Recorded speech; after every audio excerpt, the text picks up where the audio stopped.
Today is Tuesday, October 15th, and we're having Scott Ritter with us. Welcome back, Scott. Thank you. And let's get started with the latest news that the United States is ready to, they're threatening Israel to put an arms embargo if Netanyahu fails to resolve the humanitarian crisis in Gaza within a month. And yesterday we had this attack on Al-Aqsa Hospital. People were burning alive, Scott. What's your take on the latest news that Biden administration is putting out?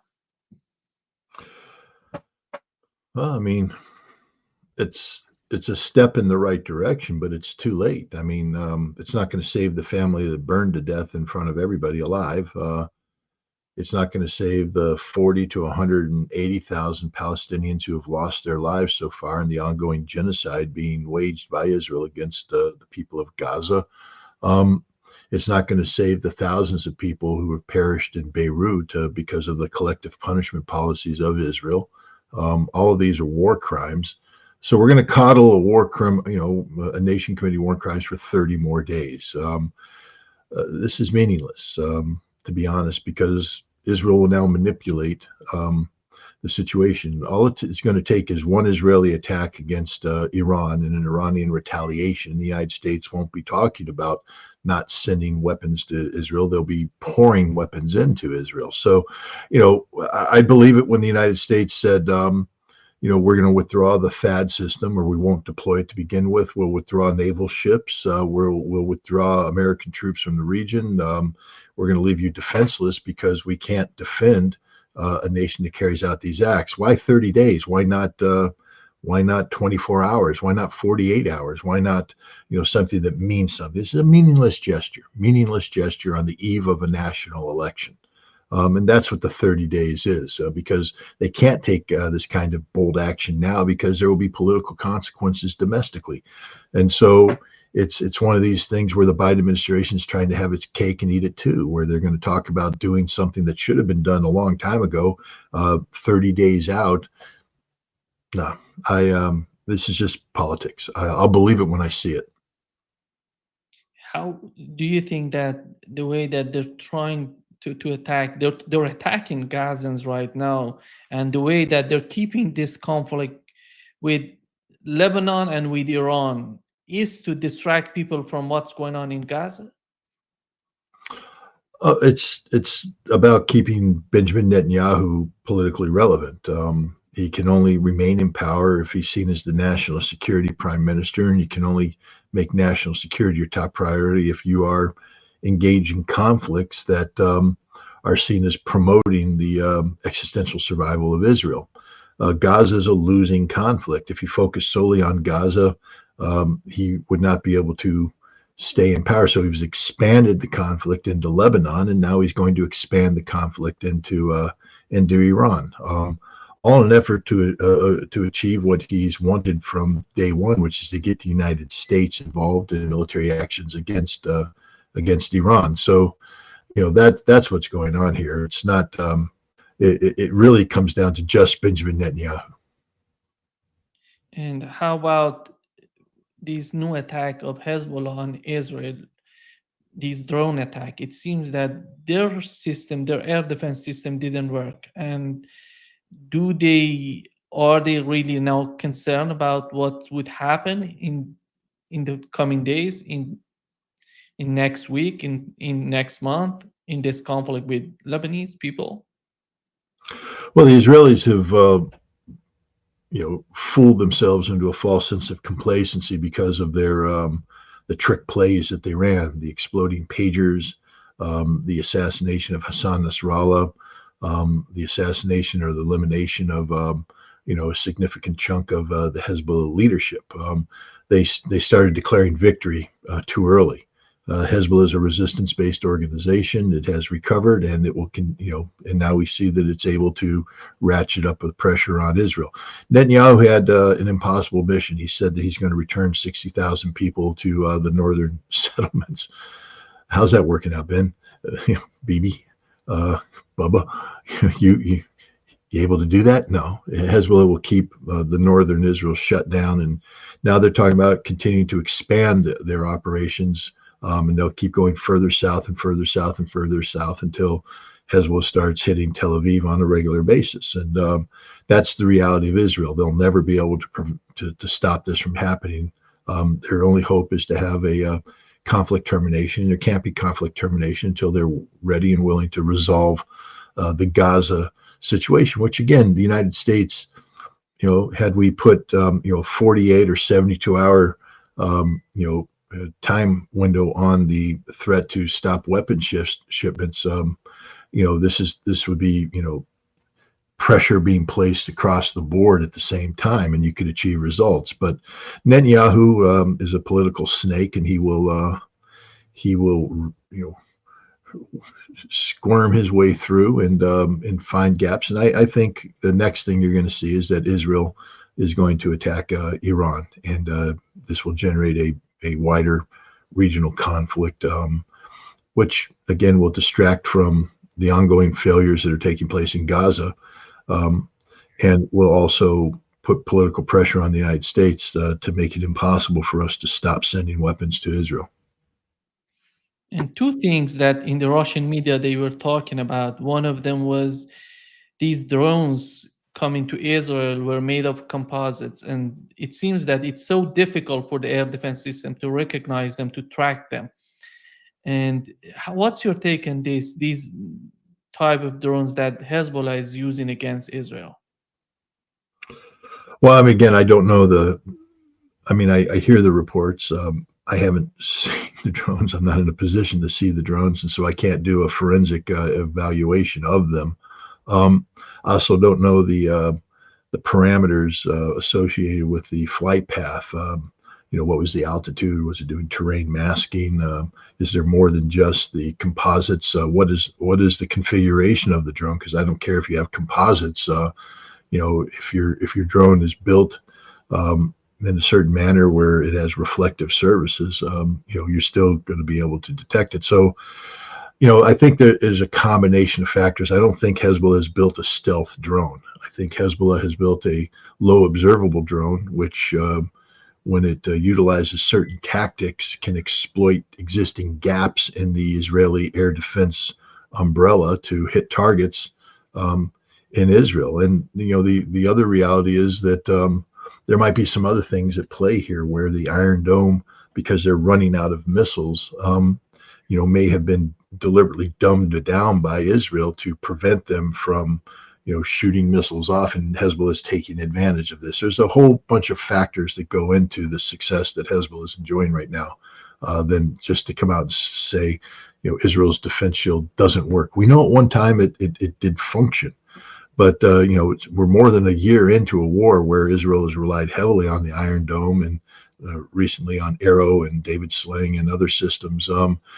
And both Hezbollah and Iran have collected the intelligence. So have the Houthi, the Ansarallah, and they adapt their operations based upon this new intelligence. And as we see, they're having increasing success in penetrating the Israeli defense shields.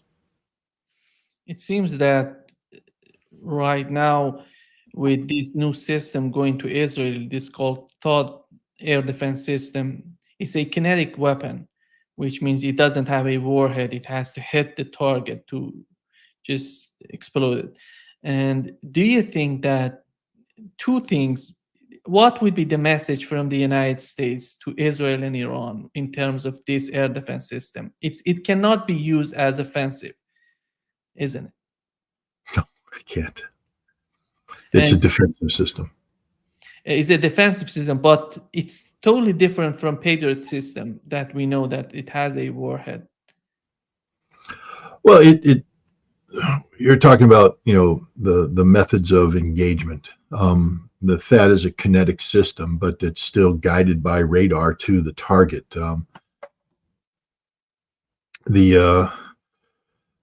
It's also designed to intercept at different altitudes. This is meant to get missiles higher up in the atmosphere. The Patriot gets them on their descent. The THAAD can get them in the mid-range.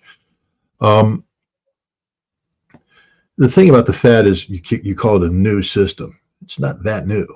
It's been around for a while, um, and like most systems, it underwent a decade or more of development.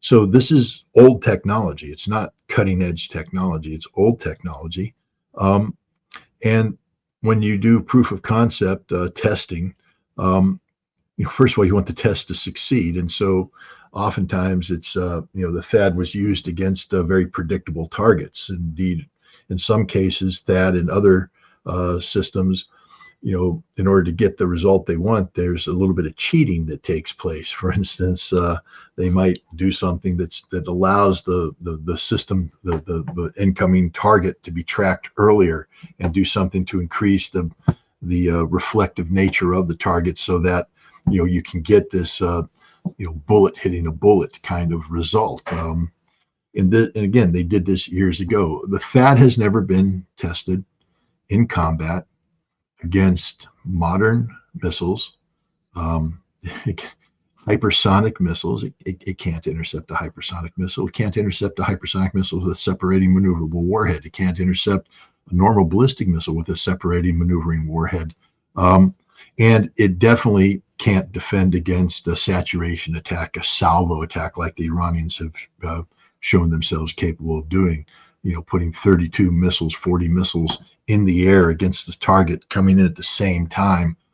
The THAAD system, like the Israeli systems before us, will be overwhelmed and and totally ineffective. So THAAD is a political gesture by the United States to say, here, we're doing something to protect you. But what I think we're protecting is Nevatim Air Base, because that's the air base that's used as the primary entry point for the American weapons shipments. Now, maybe we won't need that in 30 days if we stop sending weapons into Israel. But in the meantime, the deployment of THAAD shows that the United States is very much intent on convincing the Israelis that if there is a conflict that involves a ballistic missile threat to Israel, that the United States will do its best to keep Nevatim Airfield open. And the other thing, in the Russian media, they were talking about Lebanon. They said that it would be a huge defeat for Israel to go underground. From what we've seen so far, how did you find their operation on the ground in Lebanon? Well, they haven't gone in very far, have they? I mean, let's predict. Let's take a look at the outcome when they conclude. The purpose of this attack is to drive Hezbollah north of the Litani River. They're not even close to accomplishing that. Hezbollah has withdrawn from its forward areas to consolidate their power, to draw Israel in. Remember, every kilometer Israel goes in is a kilometer more that they have to resupply over in difficult terrain, exposing lines of communication to interdiction, compelling the Israelis to push forward their logistical support points inside Israel, exposing them to attack by drones and missiles. And now we see, as Israel does start to punch in, Hezbollah fights back. There's been some videos coming out of sharp engagements where Israel has not been able to continue their advance, and they've been pushed back. And if Israel wants to continue moving in, then the number of casualties will expand exponentially. Israel has not been in a hard fight yet. There are some skirmishes, some tough skirmishes, but for the most part, Israel's punching into an empty bag. But at some point in time, the Israeli fist is going to meet the Hamas wall, and and we'll see it. But I think it's grossly irresponsible and unrealistic to sit here and try to predict an Israeli victory based upon the results that have taken place so far. This is not an Israeli victory, far from it.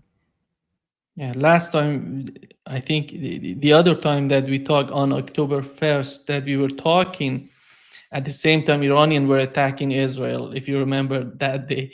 And right now it seems that Israelis are getting prepared to attack Iran. Do you think that they're going to attack Iran? Because recently we had an article in, if I'm not mistaken, Washington Post, they're talking about that Israelis would not attack the nuclear facilities, the oil facilities in Iran. And On the other hand, today the Gallant was talking about, the Israeli Minister of Defense Gallant said that their attack on Iran would affect the countries in the region. What does it mean when you put these two messages together? I don't know. I mean, the Israelis are doing a lot of posturing right now, and much of that is for political purposes. The United States, Israel has to be careful because if, for instance, it strikes Iranian oil targets, the Iranian response will be to shut down Middle East oil production, shut down the Strait of Hormuz, and throw the global economy into absolute paralysis. The American economy on the eve of an election will be spinning out of control, will be devastating for the Biden administration and the Harris candidacy. And if Israel thinks that it can do this and not pay a price, I think they're wrong. And I think the Biden administration is trying to impart that on. So you've heard from the Israelis, okay, we won't hit oil targets.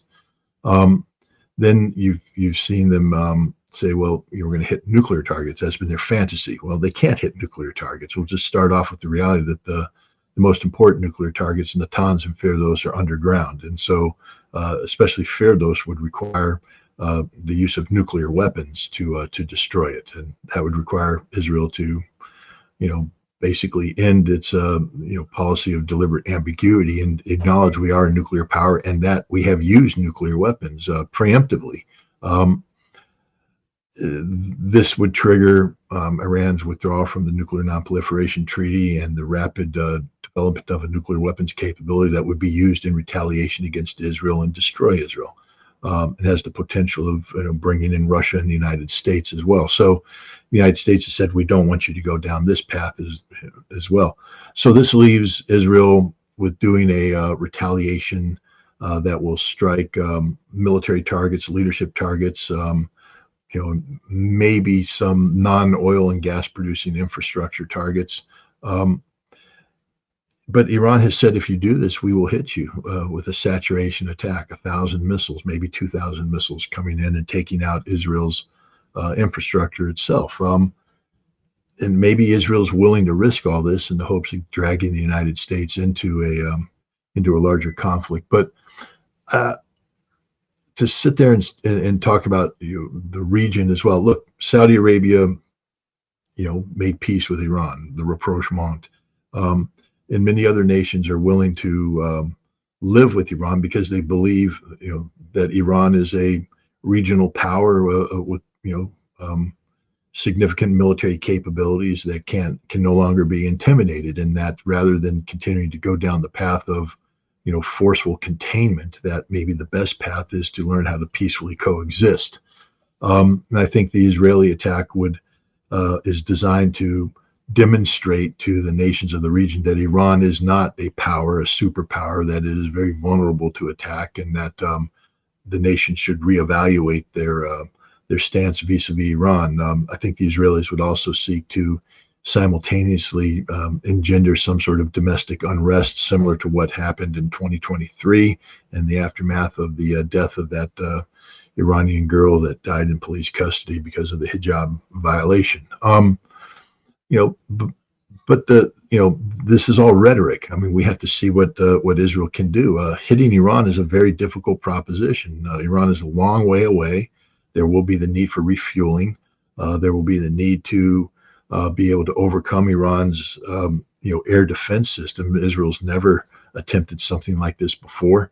Russia may be involved both in terms of manning and directing S-400 missile batteries, but also maybe piloting Su-35 interceptor aircraft, maybe integrating their own AWACS aircraft, which can take off and fly a profile over the Caspian Sea to detect any incoming F-35s, F-22s, F-15Is, and vector Iranian air defense to them. There's no guarantee that Israel is going to be able to pull this off. It's a very, very difficult proposition. So I hear a lot of rhetoric coming out of Israel, but trying to transform that rhetoric into reality is it's a tall order. Don't you think that putting American soldiers in Israel with this new air defense system would complicate the situation between Iran and Israel, even the United States? No. First of all, Iran doesn't need to target it. Iran will be able to hit all the sites it wants to hit. There's only 48 interceptors in the THAAD system. If Iran fires 1,000 missiles and all 48 hit, and I'm not much of a mathematician, but that leads me to believe there'd be 952 missiles that are still inbound. And if Iran follows up with another salvo of 1,000 missiles, the THAAD becomes a totally irrelevant system, easily saturated, easily defeated. And again, it's not, new. This is older technology. It's technology that has its roots in the technology of the 70s and the methodologies of the 70s, as opposed to something new that just came out of the American defense industry brain trust. So the THAAD's not going to be a game changer. It's not going to do anything. It's more of a political statement saying we are here. It's also, to be frank, it's part of the standard force protection package. If we're going to be, because we have Americans, there was like 100 Americans to be deployed to Israel full time. We already have Americans deployed to Israel full time. We have a large number of logisticians, cargo handlers that are, living and operating in Nevatim and other airfields to receive incoming American aircraft and offload them. We already have Americans in harm's way. This is just a standard force protection package that's put in when Americans could find themselves potentially in the middle of a conflict. The threat is identified as missiles. Therefore, the counter to the threat will be an anti-missile capability. THAAD is one of the most advanced anti-missile capabilities the United States possesses. So we're deploying it, but it's not going to change anything. Do you think that what was the question is, many people are asking, what was the necessity of Israel receiving this new air defense system, this THAAD, the air defense system from the United States? Is that related to what has happened to Nevatim Air Base during that attack, that Iranian attack? Did they destroy any air defense system that Israelis wanted to replace it, or it's an additional aid to Israel? Well, again, we don't know the full extent of the damage done by the Iranian missiles. We do know that there were 32 separate impact points on Nevatim. We also know that some missiles came in and hit targets that the Iranians say are related to Arrow 2 and Arrow 3 systems, that these impacts took place before the air raid sirens came off, indicating perhaps hypersonic capabilities. So the fact of the matter is the Israelis don't have an air defense system that works. To integrate THAAD it's been tested. As I said, in I think 2019, THAAD was brought in, and they did the integration test that, you have a different kind of radar that's collecting data. How do you integrate that data into the overall data collection that's taking place, inclusive of American overhead satellites, the Aegis ships that are parked off the coast of the Mediterranean and down the Red Sea, their radars. So you have to find a way to plug in this radar data to integrate it in. So they've already tested it. So the THAAD is literally at this point in time a plug-in, plug-out system. It was deployed in October, integrated. So it's not as though the THAAD is going to radically change anything. It's going to plug in and add its capabilities. Now, the 48 interceptors have different intercept parameters, profiles that'll be factored in. So as a threat comes in, your battle management is going to detect and direct intercepts to take place. I think it's an S-band radar, but I could be wrong. Maybe an X-band radar on the THAAD. It's going to intercept at a further rate. It's going to be able to direct. So the THAAD is going to add a certain element of intercept capability to the system. And then you have to deconflict. I mean, what's David Sling doing? if Thad's going to take over this sector, where's David Singh? You don't want them being overlapping sectors, because that's a waste of resources. You don't want to be firing Thad and David Sling at the same target. So there's deconfliction that has to take place. This has all been factored in.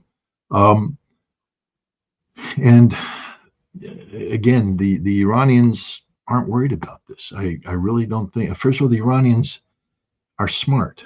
I don't know the Iranian battle plan. I don't know, what their thinking is, but I do know this. These are very smart people who are smarter than I am on these issues, and I know how I would plan an attack and the factors that I would put into it. And I'm confident that based upon the plan I could come up with, that I can easily overwhelm every aspect of the Israeli-American air defense umbrella that's been put up there, that it will not stop a concerted attack. And if Scott Ritter can do that thousands of miles removed, sitting in his office at home, I think Iranians who possess far better intelligence, who know the full capabilities of their systems, and have designed their systems. Remember, some of these are newer weapons that have been designed specifically for this purpose. For instance, the Fatah 2 is a solid rocket missile specifically designed to strike Israel. I think the Iranians have this problem set covered, and they will, they made their point twice. In Operation True Promise 1, they saturated the air defense. They collected so much intelligence, it's beyond belief. How the aircraft operated, how the aircraft communicated, how the air defense responded as different levels of threat penetrated deeper and deeper inside Israel. They were able to look at how, the battle space was handed off from from the aircraft firing forward to forward air defense, to intermediate air defense, to final air defense.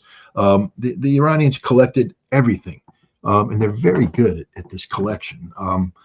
And remember, Hezbollah is collecting intelligence, and Iran is collecting that intelligence on behalf. Hezbollah is collecting on behalf of Iran, and I think Iranian collectors are right there. Syria is collecting intelligence. The Russians are collecting intelligence. This is all being fed back to the Iranians. They had a full intelligence picture of what was going on, how the allies, Israel and their allied nations responded, and they've adapted to it. Operation True Promise 2 was a purely ballistic missile attack that you saw, just saturated, boom, and it wasn't even the best missiles Iran has. This time around, Iran is going to be able to, it'll be devastating for the Israelis what will happen if Iran does attack in THAAD or Israeli air defense Arrow 2, 3, David Slings, Patriots, Aegis, SM-3s. They'll be able to intercept a handful of missiles. They're not going to intercept any of the hypersonics. And once the system gets saturated, it's ineffective, and the Iranian missiles are going to be able to hit whatever targets they want to. In your opinion, if Israel decides to attack Iran, they're going to attack Iran by missiles together with fighter jets? Do we know what type of missiles do they have to attack Iran in terms of ballistic missiles, hypersonic, supersonic? The Israelis have the Jericho class missile that they use. That's their primary nuclear delivery vehicle. I believe that it probably has been configured with conventional kinetic penetration warheads to hit hard targets, but probably also maybe some conventional explosives to take out leadership targets. But there's only so many that they have. They don't have thousands of them. They have scores of them. Maybe when they bring out in reserves, they might have a couple hundred of them. That's it. They also have cruise missiles that can be fired from submarines. So they have this German electric submarine is very quiet. Oftentimes is operating in the Red Sea. Believe it can project itself into the Arabian Sea, hover off the coast of Iran undetected, and fire missiles in that way. But then the primary strike vehicle for the Israelis will be aircraft, will be the F-35 or the F-15I strike aircraft. Your fighter protection will be with F-22s and probably F-16s. Maybe some of the F-16s will also be involved in attacking. I don't know. But that's their primary. But putting together a package like this, there's two scenarios that can be done. One is the stealth scenario. That is that you come in with a small number of aircraft that seek to that use surprise and their stealth approach to penetrate rapidly, drop bombs, and get the heck out. You get to do that one time. And then you've got to go to the sustained strike package. And this means you're coming in with what we call during the Gulf War the guerrilla package. I mean, it's a big whole bunch of aircraft coming in. You have to put tankers in the air. You have to provide combat air protection for those tankers. Those tankers have to be rotated out because they themselves are operating away from their bases of operations. So basically, you got to put full-time gas station in the air. And then you've got to cycle airplanes in, get fueled up, and then go in and strike. And as they strike, you need, it's not just the strike aircraft. You need electronic warfare aircraft. You need combat air patrol aircraft to protect against air. You need suppression of enemy air defense aircraft. And so, you've got, there's an air campaign being run that is just that, a campaign. The initial strikes might be to suppress air defense. Then you have to come in and sweep the skies, and then you have to come in and you try to strike. This requires a lot of airplanes flying deep into Iran in a very exposed position. And eventually Iran will adapt to this. And then now we have a strategic air war being fought between Israel and Iran. And Israel, frankly speaking, can't sustain that because the casualties that will be accrued, both in terms of actual combat casualties, but remember, we're talking about aircraft like the F-35, which is notorious in terms of the amount of hours needed to keep it flying. And if you start using the F-35 on, in combat related, the kind of tempo related to combat, pretty soon your entire fleet's going to be down on the ground getting maintained, and now you're limited to what you can go. Everybody who's saying that Israel can do X, Y, and Z on the air, there's a reason why Israel has come to the conclusion that it must have the United States. First of all, to protect the tankers. You're not going to be able to run those gas stations over Iraqi airspace without American protection. The Iranians will get them. They will shoot them down. So now, how do you even begin talking about a sustained air campaign against Iran without American involvement? So if America is not going to be involved, you're basically talking about that one-time stealth attack, pop a couple targets and come out. That's a one-time trick. And here's the problem. If Iran lives up to its promise, you come in and you bomb. By the time your planes try to land at the airfield that they took off from, that airfield may no longer exist because Iran's not coming in with 200 missiles. Next time they're coming in with 1,000 to 2,000 missiles. And that's a completely different ballgame. So it's just not as easy as everybody thinks it's made out to be. And last time I talked with Ted Postal, he mentioned how Patriot system is successful against fighter jets. And what do we know about, because he said that against missiles, they're not that much successful as much as they are against fighter jets, and because it's so easy for them to hit the target. And when it comes to the Russian system, S-300, 400, how do you evaluate these air defense systems, and how successful would they be in attacking Israeli fighter jets? Well, there's two things. One, Israel's plans have been predicated on S-300 type air defense capabilities backed by indigenous Iranian capabilities, with Iranian aircraft vectored in using Iranian command and control capabilities. But if Russia, folds in its AWACS capabilities, the advanced radar capability S-400, well, I'm not saying that Israel can't come up with a solution to that. Look, the S-400 is not perfect. The Ukrainians have, flown the Scalp missile and the Storm Shadow, over S-400 sites and struck S-400 sites. So it's not the perfect weapon system. But none of those attacks took place without extensive NATO intelligence involvement, meaning the Ukrainians didn't wake up in the morning and go, let's go bomb an S-400 site. To take out the S-400, there were significant inputs made by NATO and the United States on facilitating that attack. Israel could receive those same inputs, but it's going to require them to redo their plan. One of the reasons why Israel may be waiting so long right now is that they have to redo their plans. And it's not just redoing the plans on paper.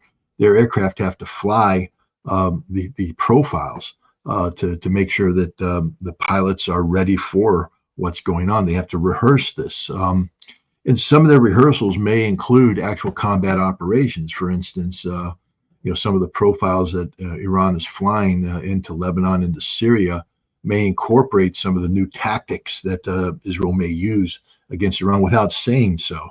But again, the Iranians and the Russians are on the alert for that. They're collecting the intelligence, they're factoring it in. So, this just complicates things. I'm not saying that the S-400 can't shoot down Israeli aircraft. Maybe they can. Probably they can.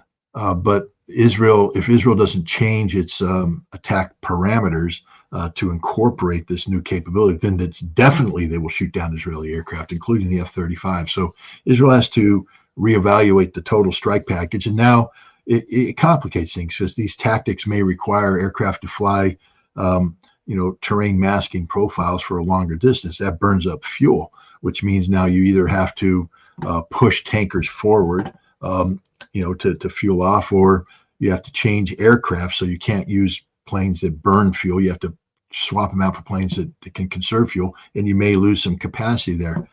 Planning an airstrike package like this is a very complicated thing. And the Russians providing the Iranians with S-400 electronic warfare and S-35 aircraft with the potential of being backed up by, the Russian AWACS aircraft. These are game changers. It doesn't mean game winners. It means game changers, that Israel will have to change the way it's playing the game if it wants to succeed. And if you remember, before the conflict in Ukraine started, we had the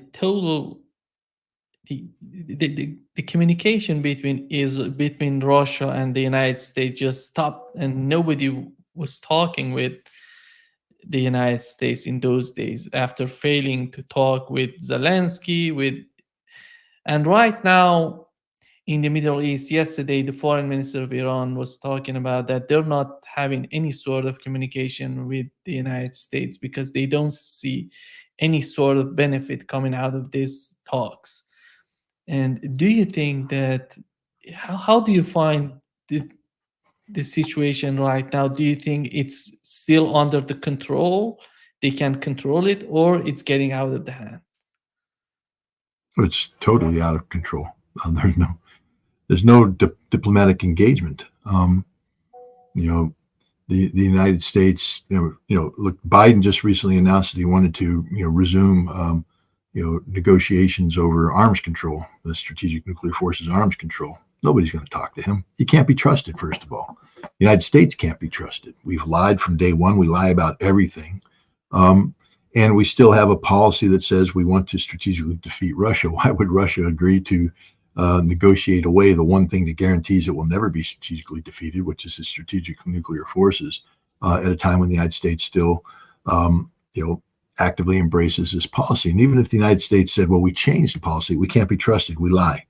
I just want to tell your audience, in 2009, 2010, when the New START treaty was being negotiated between the Obama administration and the the Russian government, the Russians said that, look, we don't want to negotiate this treaty, reduction in nuclear forces without, we have to factor in ballistic missile defense. We're very concerned that if we start lowering the numbers of strategic nuclear forces we have, if you have missile defense, we're going to run into a situation where you have the potential of shooting down more missiles than we have, and that's the end of our nuclear deterrence. And the Obama administration at the time promised, it was then President Medvedev, look, we might be able to get this strategic arms reduction treaty through Congress to get it ratified by the Senate. But if we roll in air defense, missile defense, we can't get both of those passed. What we will do is, if you do this, trust us, the biggest words, and never trust Americans when their lips are moving because they're lying. Trust us. we'll get this treaty done, and then we promise we'll turn to the issue of ballistic missile defense. Anatoly Antonov, who was former Russian ambassador to the United States, just left, was the lead negotiator at that time, and he prevailed upon Medvedev to agree to this. And so they got the new treaty. The United States lied about that too. I mean, we lied about everything. We negotiated in bad faith about, how we do counting, how you pull launch capability out of a submarine or a B-52 bomber. What we did is easily reversible, and we bragged about it. We had generals before Congress saying, don't worry about those numbers, because in a crisis, we can reverse them overnight and get our numbers up really quick. We built this treaty to achieve that. Do you see what I say? We built a treaty designed to reduce nuclear weapons so that we could trick the Russians in rapidly increasing the number of deployed nuclear forces at any time. That's called negotiation in bad faith. But the worst part came after the treaty was ratified, passed through, etc., when Anatoly Antonov picked up the phone and called Rose Goldmuller and said, okay, we're ready to move on anti-ballistic missiles. The United States said, nah, we're not going to do that. That's not going to happen. This isn't ancient history, ladies and gentlemen. This just happened. The Russians don't trust the United States. They don't trust anything the United States says. So they'll never, at this point in time, they're just not interested in entering into any of these negotiations. So there's no diplomacy there. With Iran, there was a back channel taking place, apparently. The Iranians recently came out and made a statement that there was a back channel taking place through an intermediary, probably Qatar, which historically has done this role. They didn't get into what it was, but they said, we're done. There will be no more back channel, no more talk. Why? Well, because the United States, in carrying out this back channel, revealed that the Iranians had put on the table the possibility that they could absorb a limited Israeli strike and not retaliate. That's what the United States wanted. They wanted to bring this thing to an end. Now, the Iranians can't admit this in public because the whole idea of deterrence and everything is it's got to be believable. And so the Iranians are negotiating in secret with the United States to do something that is, it's difficult for any nation to do, to say we'll absorb a limited attack and we won't retaliate in order to bring this thing to an end. Then the United States leaks this. And the Iranians, it's humiliating for them. They now have to explain to their people why this was. So they said, no more. We're done with the Americans. We can't trust you. You're liars. You can't be trusted. There's no diplomacy. So whatever hope we had with working back channels with the Iranians to, mitigate potential wider war is done because America, once again, can't be trusted.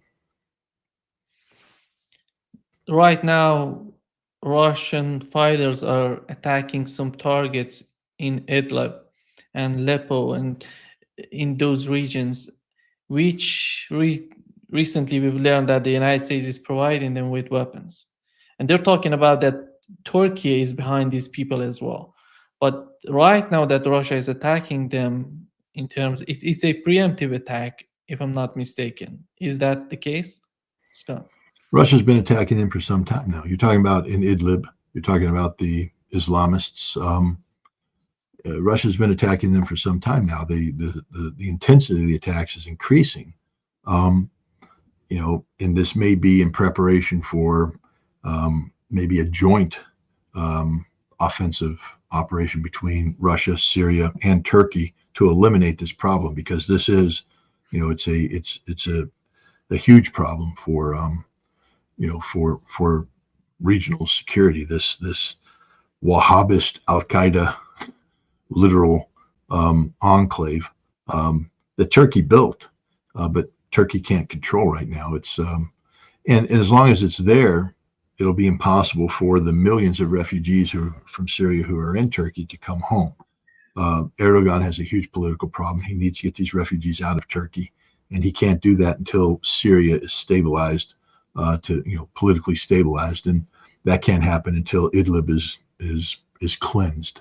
So I think you're starting to see the end game for these Islamists. And Turkish government is attacking the Kurdish community, and which we know that the United States is providing them with weapons. What a complex situation, Scott, we're witnessing right now in the Middle East. It's in the United States, in Syria with these Kurdish people against Turkey. And can we understand what would be the end game of the United States in the Middle East, considering all these activities? Well, the end game of the United States is clear: instability, chaos, friction, violence. The perpetual war that exists in the Middle East is good for American business. We're able to sell weapons. We're able to prevent our opponents from consolidating power and influence. This is what we do best. The last thing we want is peace and stability to break out, because the reality is, if peace and stability breaks out, Mother Nature dictates that you're going to have a better relations with people closer to you than you are to people far away from you, because the day-to-day interface is consistent. America will be at a strategic disadvantage. The only way that we can insert ourselves into this region is to make ourselves relevant. And we have opted to make ourselves relevant through military force. That is the go-to agency for the United States on how we deal with the world, the use of military force. I've likened what America is doing to the sort of, I call it the American Midas touch. Because America believes, because we are the exceptional nation, we are the indispensable nation, that everything we touch is gold, and that it somehow benefits us. So we touch a reason, we get a war, we sell weapons, that's gold. We touch another region, drive threats out, take over, have neo-colonial economic exploitation. Just think cobalt in Congo. People Google it, you'll know what I'm talking about. We need the cobalt. We need it for our cell phones and all our little electronics in the Congo. In order to get the cobalt out of the Congo, we need a civil war that's been going on now for decades, that's killed millions of people that nobody talks about, and it causes millions of small children to work in these mines under horrific conditions, poisoning their bodies, limiting their lifespan, just so that we all can have the convenience of having a cell phone. This is what America does. Touch it, gold for us. But the problem is, if you look at the Midas story, King Midas, this was a curse, because yes, everything he touched was the gold, but then he got hungry and they handed him an apple, and he touched the apple and he couldn't eat it because it's gold. He tried to drink water, couldn't, turned to gold. His daughter came to him and asked why he's so unhappy, and he touched her. She died. She turned to gold. And that's how King Midas ended up dying, starved, alone, because the Midas touch was a curse. And the American Midas touch is a curse. Everything we touch dies. I'll challenge anybody to come up with, show me where this isn't the case. We touched Iraq, millions of dead. We've touched Ukraine, hundreds of thousands of dead. Syria, hundreds of thousands of dead, if not more. Somalia, whatever we touch dies. We've done nothing good, especially since the end of the Cold War. Erdogan just today said that the way that the United States, the Israelis are behaving in the Middle East right now, we cannot call them a state, because there is no country in the UN that cannot define its borders. It's the only country on this planet without defining its borders. How in 1948, when they have decided to put out a state of Israel, just recognizing this country, one of the conditions was to accept a Palestinian state, Scott. And what is and on the other hand, Erdogan is asking to boycott Israel, to put tremendous sanctions and so forth and so on. How do you find it right now, the situation? And do you think with these new talks on the part of Erdogan, maybe Arab states together with Iran, all together, Europeans are talking about this right now, and they're getting more serious about the conditions. As we talk at the beginning of this talk, the Biden administration finally is talking about it at least. And how do you see the situation with Israelis, and why we cannot pressure them to at least define their borders? Because to get Israel to define their borders honestly, would require Israel to admit that it has no desire to abide by international law, because the borders as defined by Israel isn't just about eliminating the Palestinian state. Once you allow that to happen, once you buy into the notion that Israel has a historical right to greater Israel, understand that the Israelis don't self-limit to the Palestinian territory. They're talking about expanding up to the Euphrates, to the Nile, and they view greater Israel in biblical terms. And this is why Israel won't commit openly to these borders, because Israel has become this a nation that is not governed by the laws of man, but rather governed by what the Israelis claim to be the law of God. And remember, the Israelis, the Jews view themselves as the chosen people, that they are God's chosen. And when you get into the Talmud, which is basically the interpretation of the Torah by ancient Hebrew scholars that have become basically the go-to text for rabbis to talk about how to translate what took place in the Torah and the Bible to life. There are some very extreme Talmudic texts that speak of goyim. People like me, I don't know your religious background, I don't care, it's your business, but if you're not Jewish, you're goy, and you're an animal. And then we can go on there. It just devolves into murder, rape, all the things that they're allowed to do, the goy, because the goy aren't human. We don't count. And when under normal circumstances, this kind of extreme interpretation of religious text would be, left to a minority of people who, because of civil society, wouldn't be able to give voice to this. Look, I can go into the Christian Bible and pull out things that have been used to justify mass murder over the years. People can go to the Islamic text of the Quran and do the same thing. There's no religion that's immune to this. But what happened when, for instance, ISIS created the caliphate in Syria and Iraq and chose to define Islam in the most extreme manner? The Islamic world turned against it and said, no, that's not what Islam is. That's what you say Islam is, but Islam isn't that. Islam is a religion that promotes peace as opposed to the terror that you talk about. We don't promote murder. We do this. The same thing with Christians. By and large, the Christian faith is saying we believe in nonviolence, even though historically we know that hasn't always been the case. But and Jews, in the United States, there was a time you could go to a synagogue and you were dealing with people of peace. They peaceful coexistence, getting along. There was a time when you could have inter-congregational meetings with Jews and Christians, not so much Muslims, because we've always been prejudiced against Muslims, but you should be able to come together and talk about these things. But now the synagogues have become, because of this conflict, have become festering cesspools of Jewish-centric fanaticism that speaks about defending Israel at all costs, that puts Israel ahead of the United States, that speaks about a greater Israel and the need to pursue a greater Israel, which condemns the Palestinians. It doesn't promote peaceful coexistence with the Palestinians. This is what the Jewish faith has become at this point in time. Not all of them, of course not.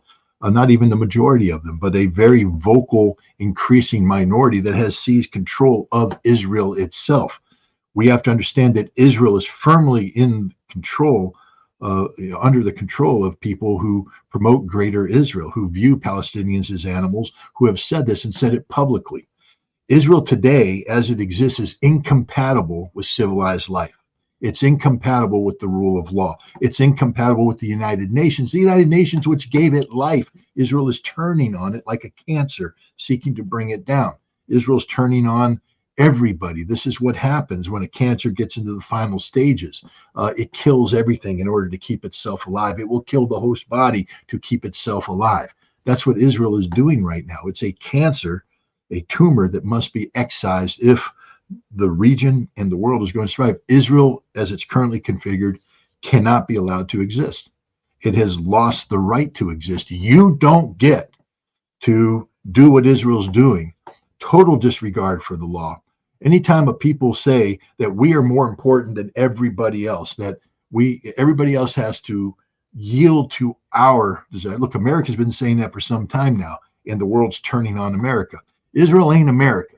It's a tiny little country that's acting as if it has some sort of moral right to impose its will on the world, dictating to the United Nations that gave it life, dictating to the Palestinians, dictating to the Lebanese, and now dictating to America. The one thing they cannot live without is America, and they're starting to try and dictate to us. What the end game is going to be, I don't know. But I can say this, that Israel as it currently exists with this mindset, this political mindset, this ultra-Zionism, it will self-destruct because it's an unsustainable ideology, and the methodologies that they're using to keep themselves alive as a nation are incompatible with international humanity, international law. You know, I watched a video, I think it dates back to 1992, and there was a Holocaust survivor, a professor who had just won, I think, the Israel Prize, and he was being chastised by some right-wing Israeli politicians and academics because he had compared, Zionists, Jewish Zionists, to Nazis, and they were chastising him. How dare you do this? And the guy was hammering, do you believe that Jews are Nazis? And he said there are elements within Israel that have embraced the ideology of the Nazis. And then he said, so they have the Israelis killed 6 million? Have we burned 6 million, put them up the crematorium? Have we done this? Have we done this? Have we done this? And the guy kept saying Israel has created these concentration camps. So the one guy conceded that Israel had created concentration camps, but he said, you can't call us Nazis because we haven't burned them in the ovens yet. And the last thing the guy said, as he pointed to him, he said, that's your prophecy. That's your prophecy. Meaning that, before the crematorium came the concentration camps. Germany built concentration camps before they built crematorium. Israel built concentration camps before they decided to burn the Palestinians to death. And yesterday we saw Israel literally burn a Palestinian family to death, alive, in front of everybody, for the whole world to see. What's the world doing about it? Not a damn thing. Yeah. Scott, right now in the United States, right and left, the Biden administration is putting out statements talking about that if Iran tries to harm Trump, it's an act of war. And it's so ridiculous, unbelievable right now, because the Iranian officials in New York, they gave tons of interviews to the mainstream media talking about these accusations that they're not interested in killing Trump or assassinating Trump or anything with Trump. And because at the end of the day, the foreign policy of the United States doesn't that much change. That doesn't change when it comes to Iran. Doesn't matter if it's a Republican, Democrat. They're having the same type of policy interactions with Iran. What would Iran be interested in assassinating Donald Trump or harming Donald Trump to help, I don't know, to help whatever it is in their mind? Look, there's an element within Iran that definitely would like to see revenge against Donald Trump for the crime of assassination of Qasem Soleimani. Iran hasn't forgotten about that crime. But the leadership, the Iranian leadership, which would have to order this, is a leadership that looks strategically. And,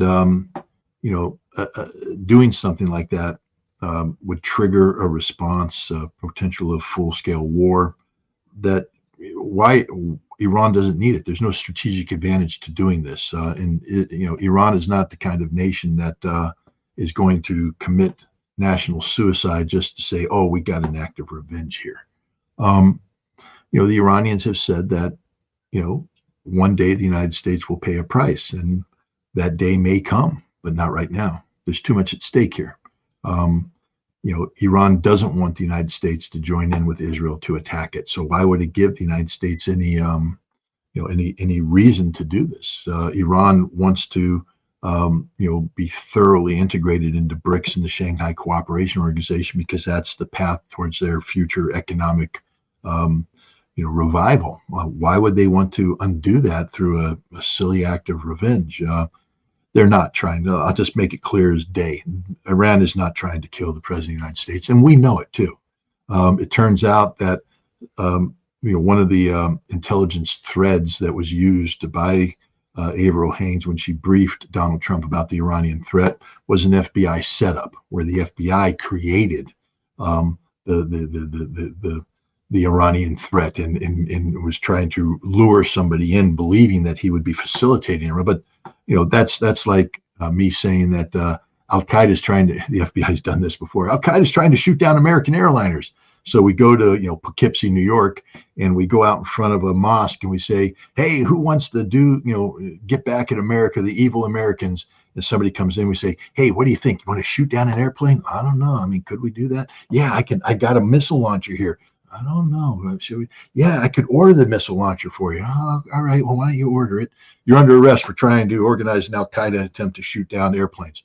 I had no intention of shooting down airplanes. It's totally an FBI fabrication. And I would say that almost every aspect of this so-called Iranian threat against Donald Trump is an FBI fabrication. There's nothing real to it. And I can't say that I've seen the intelligence. I haven't. I've seen things there. But again, I used to be part of that game, at a pretty good level. And I know how that game is played. And the game hasn't changed. And so the U.S. intelligence community is not about trying to secure the national security interests of the United States. The U.S. intelligence community has been thoroughly corrupted by politicization, and their job is to advance the political interests of the powers that are in, or namely speaking, the establishment. Donald Trump is not of the establishment, and so the intelligence community is designed to disrupt Donald Trump, to interfere with Donald Trump, to create problems for Donald Trump. If you think that this, what did Donald Trump say a week before this? A week before this, and a lot of Americans didn't pick up on it, but he said the sanctions against Iran is stupid. He said, I put sanctions on when I was president, but I take them off. And he said, right now we should be in the business of taking the sanctions off of Iran so that we can pursue stability in the region. And suddenly Iran wants to assassinate Donald Trump. Cause and effect relationship, ladies and gentlemen. The intelligence community, the establishment, the Biden administration couldn't allow Donald Trump to further that line of thinking. And so suddenly we have an Iranian assassination attempt against the president that simply doesn't exist. And the other thing that we can witness from the behavior of Iranians, Hezbollah, Houthis, even with Israel, which they consider as enemy, they don't kill civilians. They didn't attack civilian infrastructures. They attacked the air bases, the military bases, and with the assassination of Nasrallah, Ismail Haniyeh, we didn't see any sort of these attacks coming to the civilian parts of Israel. No, I mean, you can criticize Hezbollah all you want. You criticize Hamas. I mean, Hamas used to be criticized because, rightfully so. I mean, I was in Israel from 1994 and 1998. Every time I visited, every time without exception, there was a Hamas terrorist attack that killed Israeli civilians. Hamas was targeting Israeli civilians as part of a broader strategy of undermining support for Yitzhak Rabin's, embrace of the Oslo Accords. But Hezbollah and Iran, they seriously incorporate the teachings of Islam. I mean, when you're a theocratic institution, and you base your justification for existing on your adherence to your religion, in this case Islam, when the teachings of Muhammad, the Prophet Muhammad, it's specifically says you will not kill innocent women and children. This is not what you do. We don't hit the innocents. That's against Islam. That we will kill those people who fight us. But we don't attack women and children. they factor this into their reality. This is their approach. Look at Iran. Both strikes, that you had, I think one civilian tragically died when a booster landed on him in Jericho, and another one may have died elsewhere. But it wasn't deliberate targeting. The Iranians went out of their way not to target civilians. Hezbollah has not been in the business of killing Israeli civilians. They are in the business of killing the Israeli military and destroying military targets. The Israelis believe in collective punishment. That's what they're doing in Gaza. That's what they're doing in Beirut, where they are punishing the civilians for the sins of, or the alleged sins, depending on your point of view, of Hamas and Hezbollah. So when Israel says we're the most moral army, it's a joke. It's a lie. Israel is the most immoral army imaginable on every level. They deliberately assassinate children. Their snipers are trained to take out children, take out mothers. They don't care because they view these people as animals.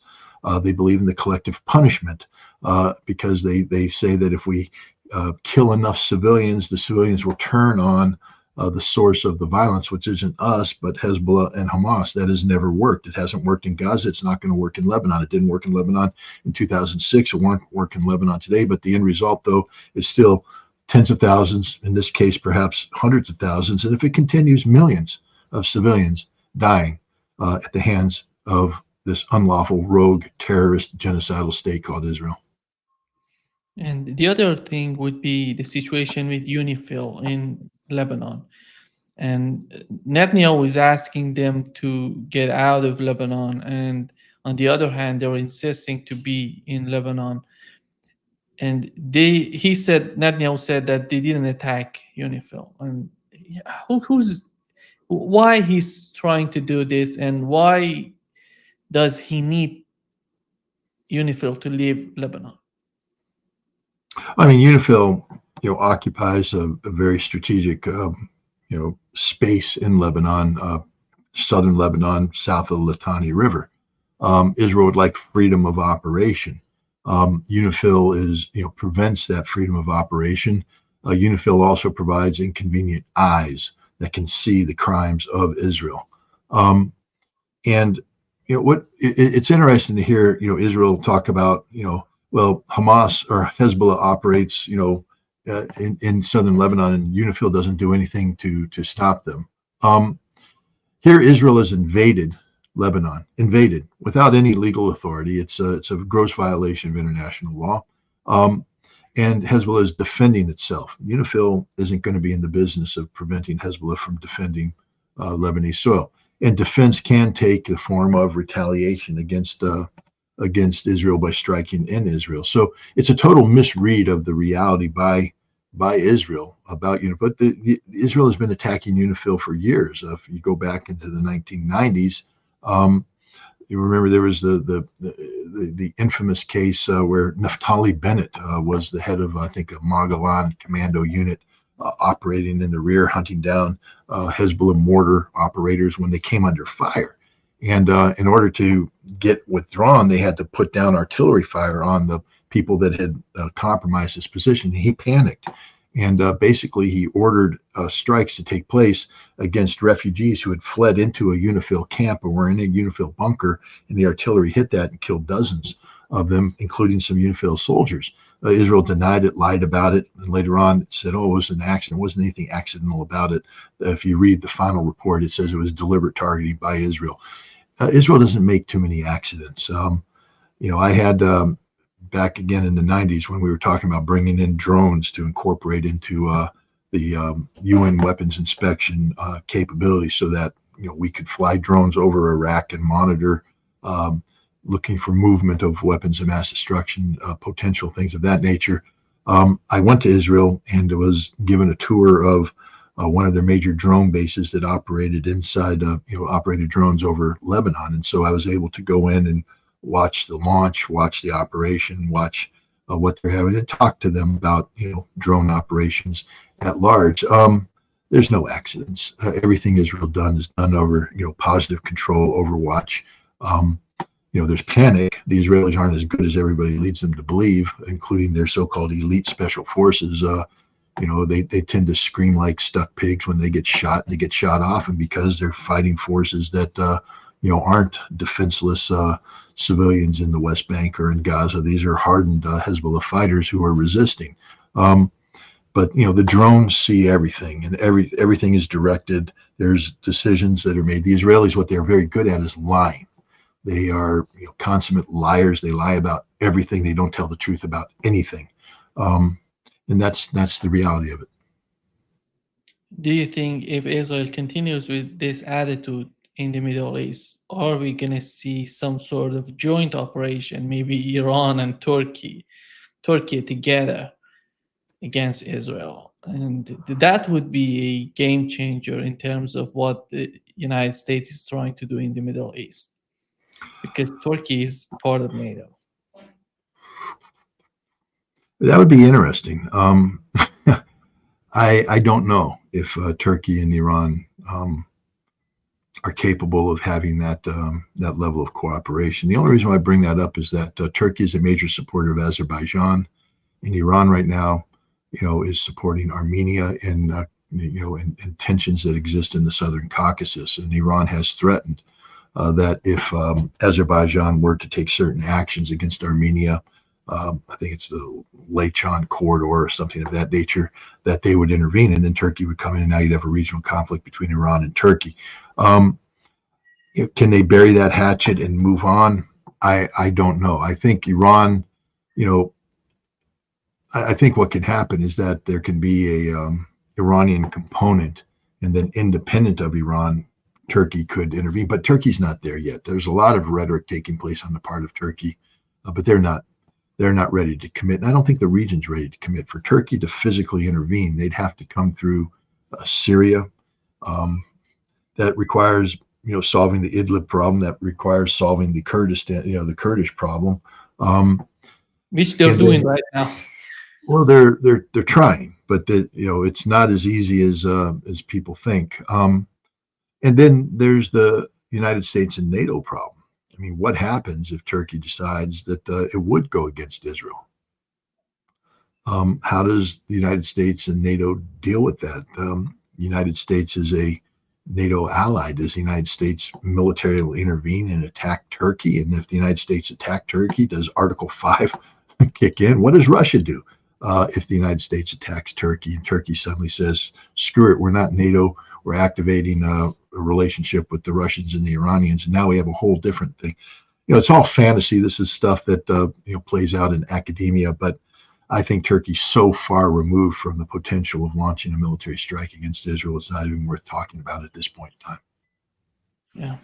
And to the conflict, and talking about the conflict in Ukraine, about these JASSMs, and we know that they can hit the target within the 300 kilometers. It seems that with these upgraded systems, they can hit to 900 kilometers, which is a huge difference. How does Russia perceive this, Scott? Russia's made its position quite clear. If any of these weapons are used against Russian soil, Russia will immediately retaliate against the source of this. And the source means not just where the weapon was launched, but who provided the weapons. Anatoly Antonov made it clear to the United States prior to his departure to Russia that this includes striking the United States, the continental United States, with nuclear weapons. So, I mean, there we are. I mean, there's really no guessing here. I don't know why we keep doing stupidity of this nature, because all we're doing is Ukraine has lost this war. No amount of weaponry can change that outcome. The collapse in the Donetsk front is real. It's happening. The Russians are just advancing. I mean, you had to, don't take my word for it, take the word of, I think he's commander of the 54th or 57th Brigade in the Ukrainian army. It says we're losing 7 miles a day. We're just withdrawing 7 miles a day, every day, going backwards and backwards and backwards. We got nothing left to stand up. We don't have any infantry. We're out of artillery. We're out of tanks. We have nothing. So they're falling back. The Kursk salient is collapsing. Russia is building up forces. Russia's getting ready for a winter offensive. Ukraine can't survive the winter. 90% of their thermal electrical production capability is destroyed and will not be rebuilt. And if Russia, has its way, maybe Russia will destroy the remaining 10%, which means Ukraine will freeze to death over the winter. Politically, socially, economically, they can't survive this winter. That will carry on into the spring, where you're going to see, if they don't collapse in the winter, the total collapse in the spring. There's nothing Ukraine can do about this. This is what attrition warfare does.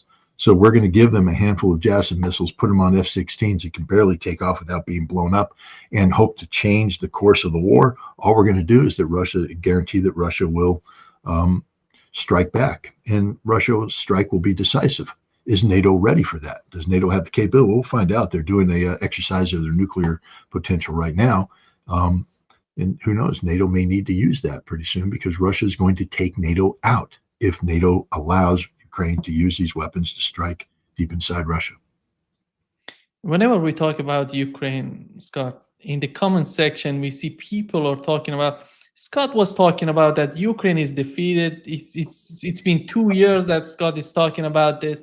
But it seems that they do have the same kind of mindset that we are witnessing in the NATO countries. In their mind, there is no point of defeat. It seems that as long as there is a there is Ukrainian people on that land, they want to sacrifice all of them in order to show that they're not defeated. Because you can mobilize people right and left and send them to the battlefield to be slaughtered by this Russian army. And how we can understand them, Scott? Well, I don't try to understand comments of ignorant people. I'm more than happy to engage in a fact-based analysis of this. I will freely say that I thought when Russia made the decision to go into Ukraine that it was war. And I believe that had Russia gone to war against Ukraine, that implies all aspects of it: strategic air campaign, full-scale ground offensive operations designed to close with and destroy the enemy through firepower maneuver, that Ukraine could not stand this, that they would be done within a week. It wasn't just me that thought that. General Milley briefed Congress. The chairman of the CIA briefed Congress. This was the understanding of everybody who knew anything about Russia. But what nobody expected is that Russia wasn't running a war. They were running a special military operation that was designed to achieve a political outcome, that is, to compel Ukraine through the force of arms to the negotiating table so that this war could be brought to a rapid end. Again, find me one person that said that's what Russia's doing. No one said that. And so, if I thought one thing was happening, something else was happening. And it took a while to realize that. And then you adapt to it. You say, okay, this is what Russia's doing. Now, the thing about being a professional analyst is that your job is to continually evaluate what's going on. And then as new information comes in, you adapt to this new information, you come up with new assessments. So I find it sort of curious when people want to be critical. So when they see an assessment that I might make in April, they say, yeah, but back in February, you said a week. But it's April. Things move. I did this for a living, guys. I did it in wartime. I did it during the Cold War. I did it in peacetime. I did it in Iraq. The target moves. You do an assessment based upon the information you have. You try to make short-term, mid-term, and long-term, predictive analysis. Very rarely, strategically, some things are easy. Strategically, Russia was never going to lose this war. All right. And anybody who believes otherwise, just look at the game board, guys. The game went on longer than anybody thought it would, but Russia was never in danger of losing this war. What happened is that NATO and the United States committed to Ukraine to the extent that Ukraine now is in the fourth iteration of its army. Russia's won this war 4 times. They've destroyed the Ukrainian army 4 times, but we keep rebuilding it. We're at the point right now where we can't rebuild it. It's fatally crippled. There are no manpower. You're pulling kids screaming out of discotheques or ball games or whatever to go fight. What kind of motivation do they have? We're down to desperately believing that some JASSM missiles are going to change the outcome on the battlefield. It's not. Ukraine's economy is a wreck. So strategically, I've always said that Russia will win this war. Ukraine will never win this war. I think I'm right on that. In the midterm, I always said that Russia has the strategic and tactical advantage, that they're doing, they're doing things right, that economically Russia is prevailing. The sanctions won't work against Russia. I think I was right on that one. That Putin will be strengthened politically because of this conflict. I think I was right on that one. That the European economy will collapse because of this conflict. I think I'm right on that one. That America will have political difficulties because of this conflict. I think I'm right on that one, guys. How am I doing so far? You see, if we reverse it, if we come at it from the other end of the spectrum. But now we come down to the tactical aspects of this.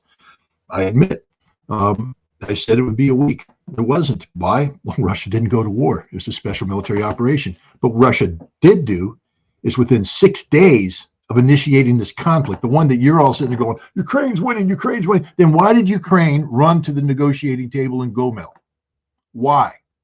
Because they were getting slaughtered on the battlefield. Yes, Russia made mistakes. Yes, Russian troops went in too deep, didn't have flank protection, and the Ukrainians were able to ambush certain convoys. But overall, Russia crushed the Ukrainian military, was inflicting casualties that Ukraine could not sustain, and Ukraine knew this, so they went to the negotiating table and agreed in the end of March to terms of conflict termination that met all of Russia's requirements.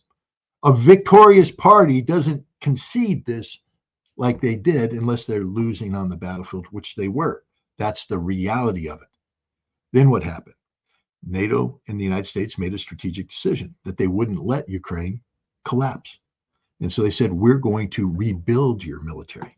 And so we began the new Lend-Lease program. That's a game-changing event.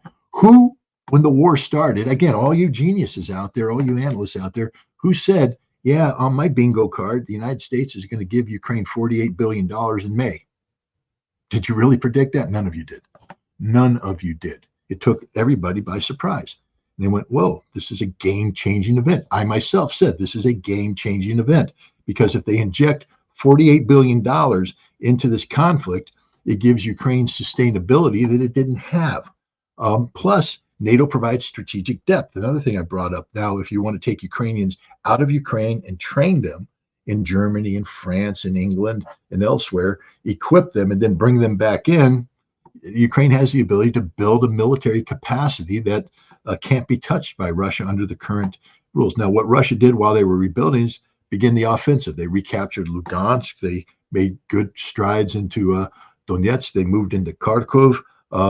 They were doing well. Battle of Mariupol. They made the land bridge. All these things that Russia did, winning. By the way, I just want to point that out. But then in the negotiation, Russia agreed to, as a good faith measure, to withdraw from Ukraine. They said, in exchange for peace on our terms, we don't want to hold on to territory. We're going to give you Kherson back. We're going to give you Zaporizhia back. We're going to withdraw from Kiev. We're going to withdraw from all these areas. That's what we agreed. And they started to do it.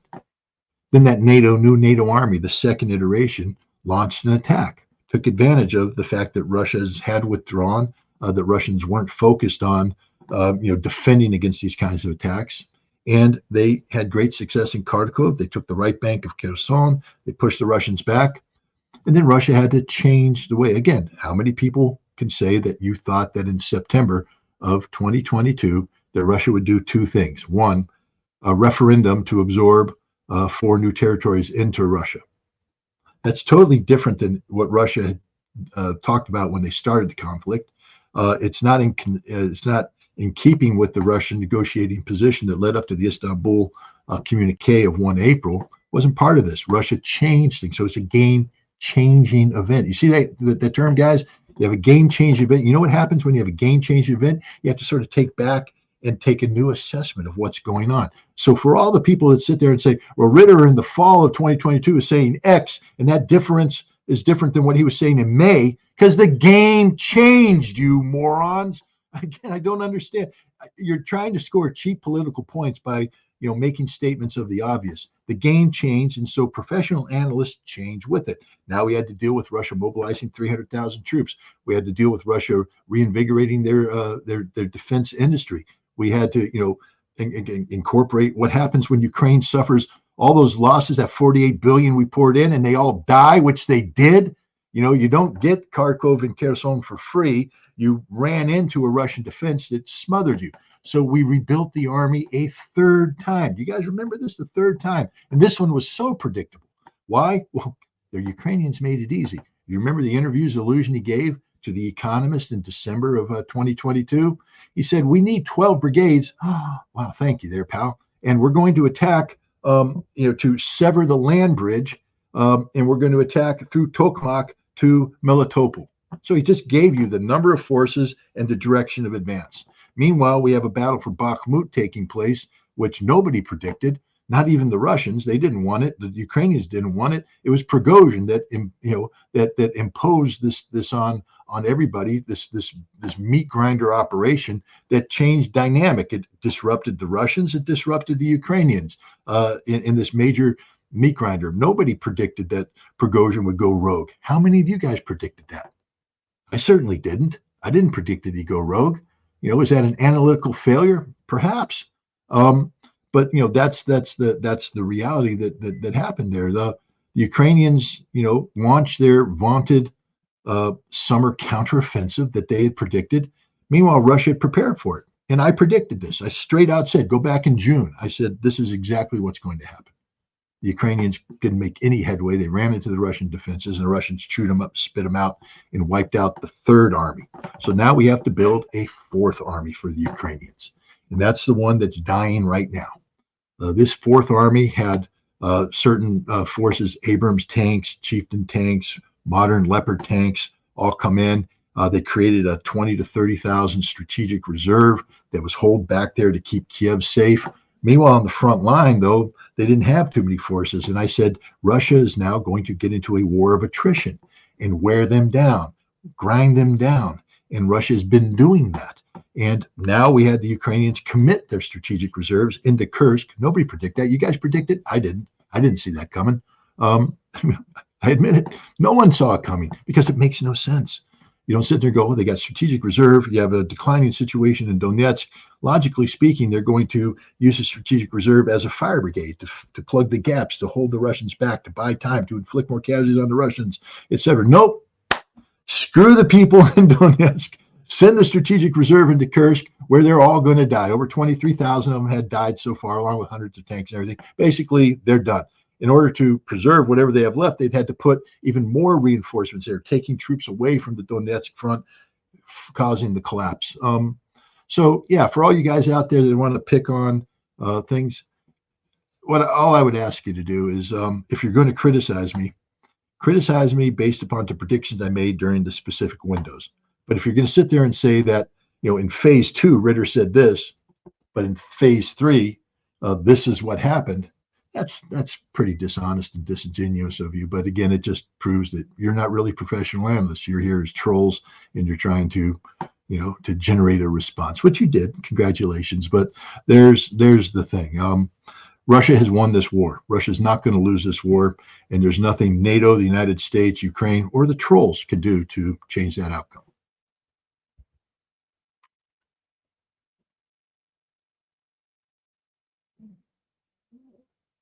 Can you hear me? Now I can hear you. It seems that the Zelensky administration is talking about negotiations, but it's so amazing that the Yermak is talking about, we're going to negotiate, but not with Putin. With Putin, we're not, and we want to negotiate with someone else. Putin is the president of Russian Federation. How it's ridiculous. It's something from elementary school. Well, that's what they are. This is, first of all, again, it's just a game that's being played right now for Zelensky to maintain some sort of political credibility domestically and on the international stage. This is like Hitler saying that I'll negotiate in April of 1945. I'll negotiate the surrender of the Soviet Union, but not with Stalin. Anybody but Stalin. And you think Stalin's going to go, damn, too bad for me. I've got to resign. I've got to step down. I mean, come on. Vorshilov, Zhukov, somebody come. Molotov, come in, take my place. Hitler doesn't want to negotiate with me. Oh, no. Do you think Putin loses any sleep over that? You think I would doubt anybody actually briefs him on this. I mean, he may come across it, but I mean, at some point in time, Lavrov and Gerasimov and Belousov have to basically just say Zelensky's just a distraction. He's irrelevant, and they've already factored him out. He's not. They don't care what he says.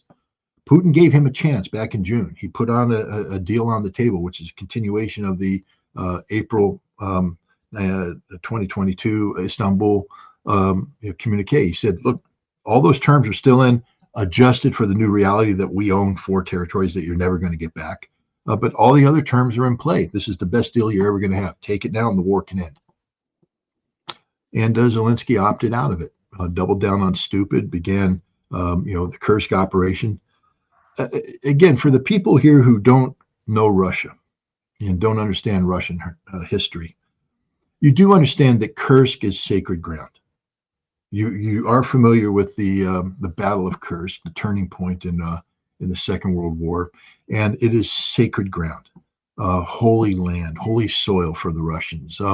And for the Ukrainians to strike into Kursk from Sumy, fighting on the same ground that this battle was fought on in 1943, the insult to Russia is beyond comprehension in the West. It would be. I'm trying to come up with the equivalent. It would be as if the Mexican immigrants decided to assault the Alamo and burn the Alamo down. Texans would say, "That's it, done, finished." Battle of Gettysburg. If somebody decided that they were going to assault through Gettysburg and take out the Gettysburg battlefield, I think Americans would say, "Nah, we're not going to let that happen." The Russians are looking at what the Ukrainians did at Kursk, and it's not just Ukraine. NATO invaded. This was a NATO invasion, a NATO planned operation. You saw 2 German generals get up on national TV in Germany and show the map, and I mean, with their 6 stupid German accents, they couldn't have picked 2 guys that looked more like Nazis than those 2 to sit there and replay this. And they were like, "We're familiar with this. We've done this before. They're openly talking about how cool it is to have German tanks back in Kursk." I mean, this is a sickness. This is a disease. But Russia will never forgive Ukraine for this. Russia will. In the West, we're like, well, it's okay. It's just an incursion. It's not a big deal. Russia will never forgive Ukraine. And the other thing I asked people to do, and it came across when I visited there. I mean, I did pay a short visit to the 4 new territories. When you get into, especially the Donbass, there's memorials everywhere. We tend to forget that the Russian reconquest of the Donbass from Nazi Germany it took a period of time, and it was very bloody, very, very bloody fighting. And that the miners working with the Red Army kept Russia going, because the miners are still pulling the coal out to feed the Russian economy, the Soviet economy. The Red Army's fighting. They work together. They collaborate together. And there's monuments all over the place that show this.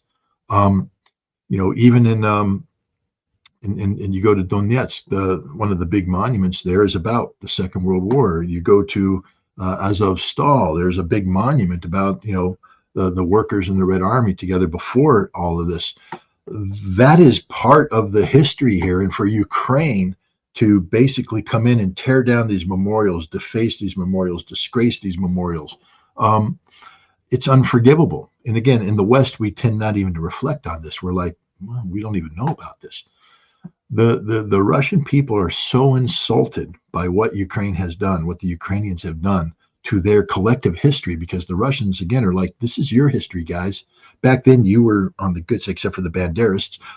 You were with us. These monuments are your monuments. And yet you're defacing them. You're disgracing them. You're disgracing the sacrifice made by 27 million people in achieving the liberation of Russia, of the Soviet Union from Nazi Germany.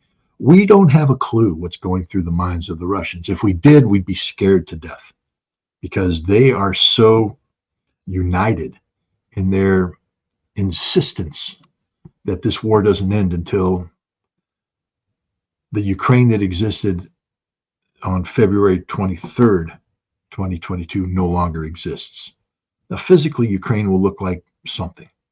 But what they're talking about is that the political structures that were in Ukraine, these pro-NATO, pro-EU, pro-Banderist elements, they will be eradicated. They will be eliminated. They will be finished. They will not be allowed to exist. And the Russians, again, they know their history. This is not the first time the Banderists have risen up to bite them.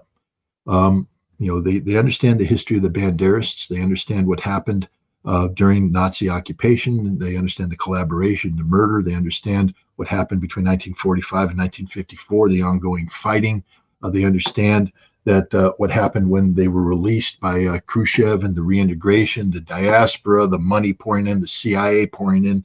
They understand the role played by the Banderists in leading up to the 2014 coup d'etat in Kiev, and they understand what the Banderas tried to do in Crimea and failed successfully in Mariupol, the rape of Mariupol, the Russians in Mariupol, physical rape by the Banderas. The Azov battalion was born there in Mariupol.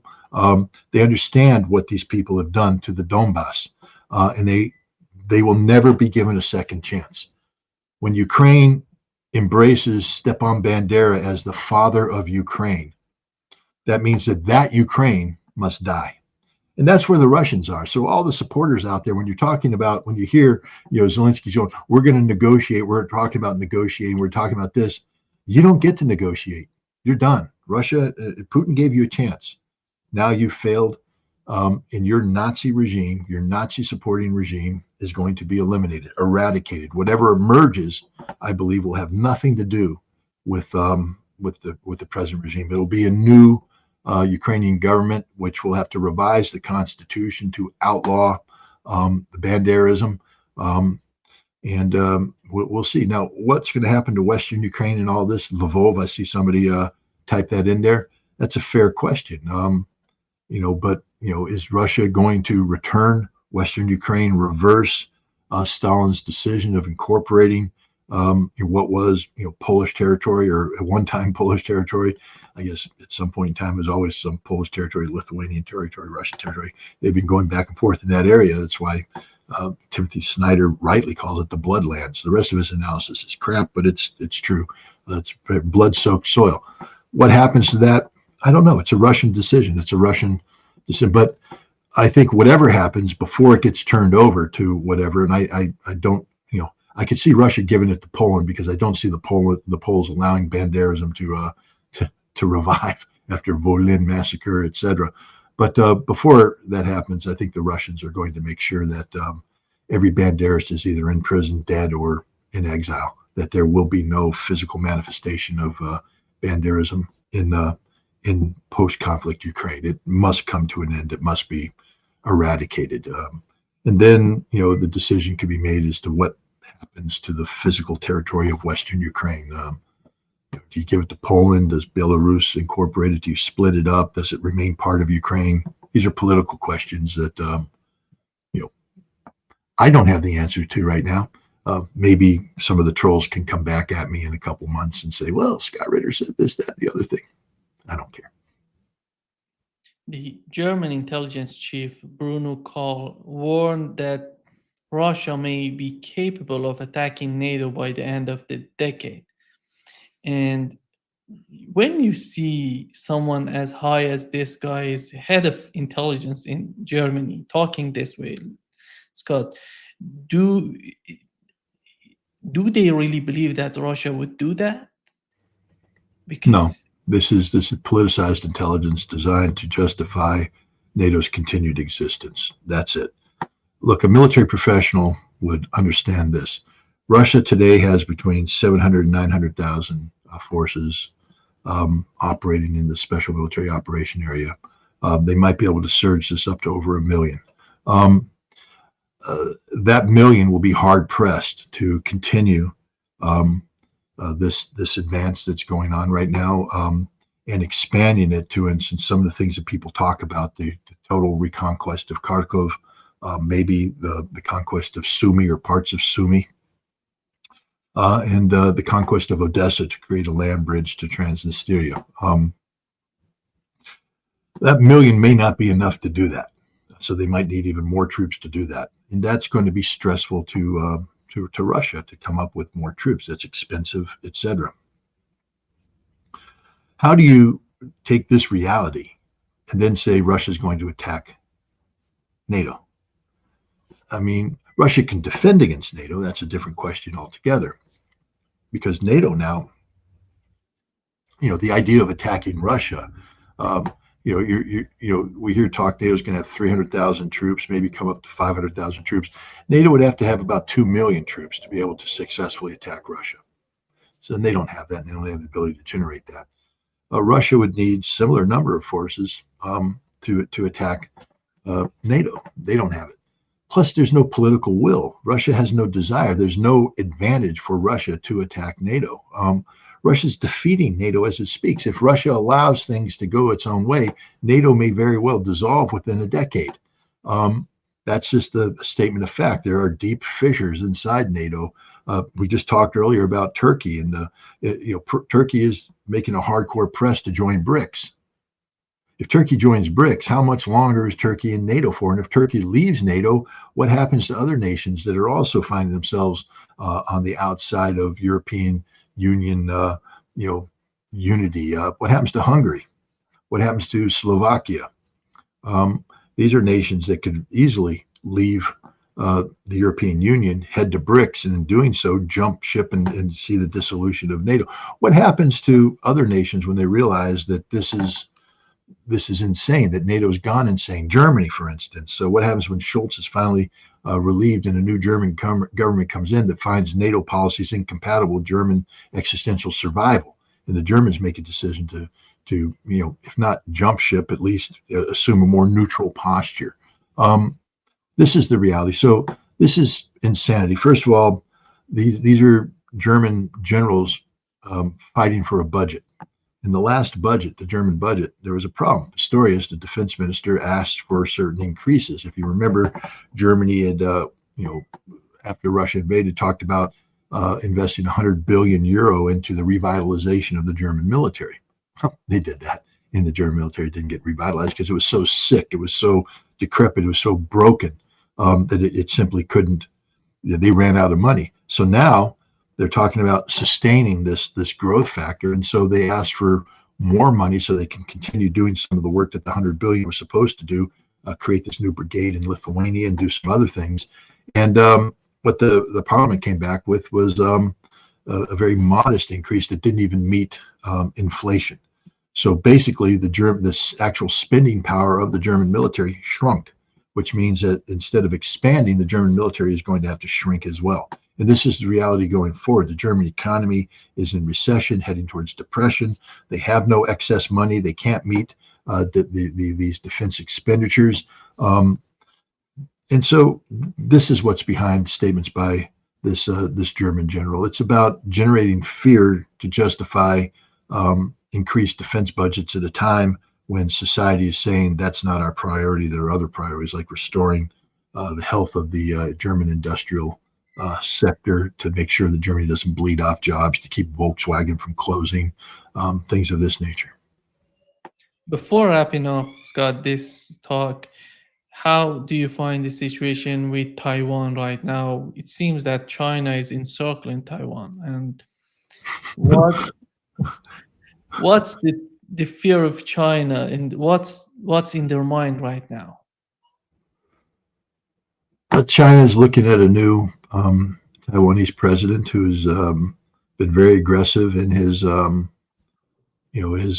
desire to see Taiwanese independence, and I think he is, there's a political struggle because the Chinese parliament, the president's party didn't win the governing majority there. In fact, the other two parties have the majority. So there's parliamentary blocks to the executive. So the executive has to, do what he can through declaratory measures, et cetera, to posture in order to get, American support and be seen as doing things. And the Chinese are just fed up with it. They're fed up with his rhetoric, which they find to be very dangerous.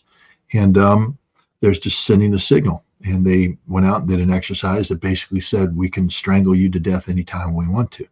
And the other thing that Taiwan has to look at is that, the only other nation out there that has missiles capable of firing sustained saturation attacks against limited targets is Chinese against Taiwan. And I think the Taiwanese also have to look at if, the day of saying we're going to beat the Chinese on the beach, they're going to come across and we're going to sink their ships, and any guys that come on in, we're going to hold them and push them back into the ocean, is over. China will strangle you economically, then China will destroy you militarily using ballistic missiles, and there's not a damn thing you can do about it. You can't defend yourself. The American missile shield doesn't work.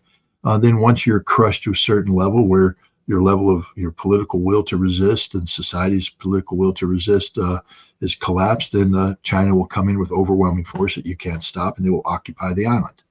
That's the way the next war works. The United States will attempt to stop it. We'll send ships in. They'll get sunk. We'll send airplanes in. They'll get shot down. And then it could get interesting. We could decide then, now that you sank a U.S. aircraft carrier, that we're going to launch a nuclear strike against the home port of the Chinese forces that sank the air carrier. And we nuke them, and now the Chinese nuke us, and wham, they get into a nice little nuclear exchange, which if we're going to strike China, we have to fire either missiles coming again over the North Pole, over Russia. Russia's not going to respond well to that, or fire Trident missiles at a depressed trajectory. But again, the second the Trident missile is launched, the launch zone in the Pacific is very similar to the launch zone that Russia would use, that the United States would use to strike Russian targets. To have missiles fly to Western China to strike is the same flight profile as striking the Russian missile belt across the Trans-Siberian Railroad. And Russia will just assume that it's a tech launch on warning, general nuclear war, we all die. So that's what's going on with Taiwan. Yeah. Thank you so much for being with us today. Great pleasure as always, Scott. Well, thank you very much for having me.